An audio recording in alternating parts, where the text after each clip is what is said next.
Greetings, dear spectators.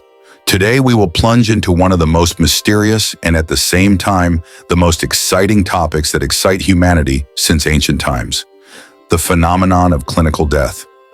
This condition has become the subject of disputes of scientists, philosophers, doctors, and clergymen.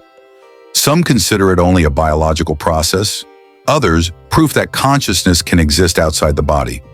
Clinical death is a transitional state between life and a biological death. It occurs when the heart ceases to beat, breathing stops, and the brain ceases to receive oxygen. And yet, contrary to this, there is a small time period when a person can be returned to life. Modern medicine defines this period as a period of time from 3 to 7 minutes. It is in these moments that many people who survive the clinical death say that the most amazing and inexplicable events occur. The stories of such experiences amaze the imagination. People say that they saw a bright light, a long tunnel, their own body from the side, talked with dead relatives, or felt an incredible sense of peace. These stories are so similar among representatives of different cultures that it is difficult to explain them with a simple coincidence. Scientists, of course, tried and continue to try to explain these phenomena.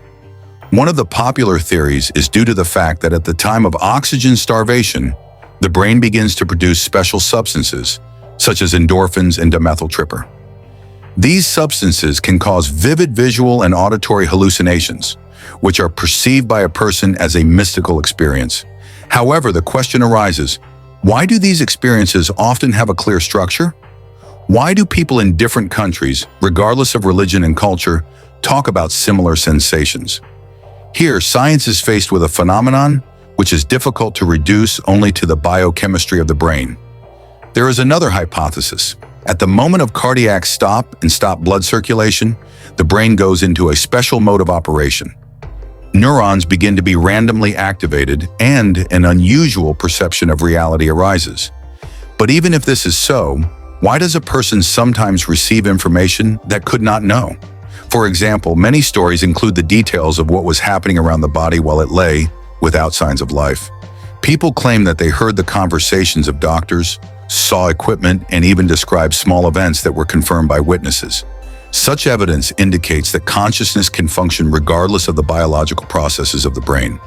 And although official science is still careful in conclusions, many researchers are increasingly saying that human consciousness is not just a product of neural activity, but something more. To understand this deeper, let's see how the phenomenon of clinical death was interpreted in the history of mankind. In ancient texts, whether the Egyptian Book of the Dead or Tibetan tradition, we meet descriptions that are surprisingly similar to the modern stories of people who returned from the other world. It also says about the tunnel, about meeting with guides, and about the light that leads the soul further. Is it a coincidence? Or humanity has been faced with the same phenomenon for millennia, which is simply clothed in different cultural forms? If we turn to modern science, then researchers are increasingly fixing unusual evidence. In 2014, work was published in the journal Resuscitation, which examined dozens of cases of people who survived the cardiac arrest. About 40% of the participants said that during the clinical death, they retained awareness. Some described the sounds, phrases, and actions of medical personnel. It is amazing that some of these stories coincided with the records of surveillance cameras in intensive care. Scientists from the University of Southampton even started a large project called Awareness during resuscitation to systematically explore the phenomenon. Their goal was to understand, does consciousness continue to exist when the brain is not able to function? Experiments have shown that some memoirs of patients cannot be explained only by biology. Another curious fact, at the time of clinical death, the brain does not immediately turn off. Recent studies using electroencephalography have shown that a few seconds before blood circulation stopping the brain, on the contrary, it increases sharply. This surge is hundreds of times higher than the usual level, as if the neural network is trying to make the last attempt to fix something important. The question is, what exactly does it fix? Chaos or transition to a different state? Some neurophysiologists believe that it is this surge that is the source of those very visions. Tunnels, light, meetings with the dead. But here there is a paradox. If a person is unconscious at this time, then how is he able to remember and reproduce such detailed images? Supporters of the idea of immortal consciousness say that all this indicates that the mind is not limited by the brain. The brain is only a receiver, a tool through which consciousness manifests itself. When the body stops working, consciousness is temporarily separated but does not disappear. This explains why people can see their body from the outside or perceive the events that occur around. Philosophers often compare this with the radio. If it breaks, the music will not cease to exist, just the receiver is no longer able to reproduce it. In the same way, the brain may not be a source of consciousness, but only a device for its manifestation. It is also important that many people after clinical death radically change their lives. They begin to appreciate every moment, become more kind, less afraid of the end of existence. For them, this experience becomes confirmed that consciousness continues to exist even when the body dies. Science is still careful about such conclusions. Scientists are trying to explain the phenomenon with biological mechanisms: lack of oxygen, emission of neurotransmitters, changes in the work of the visual cortex.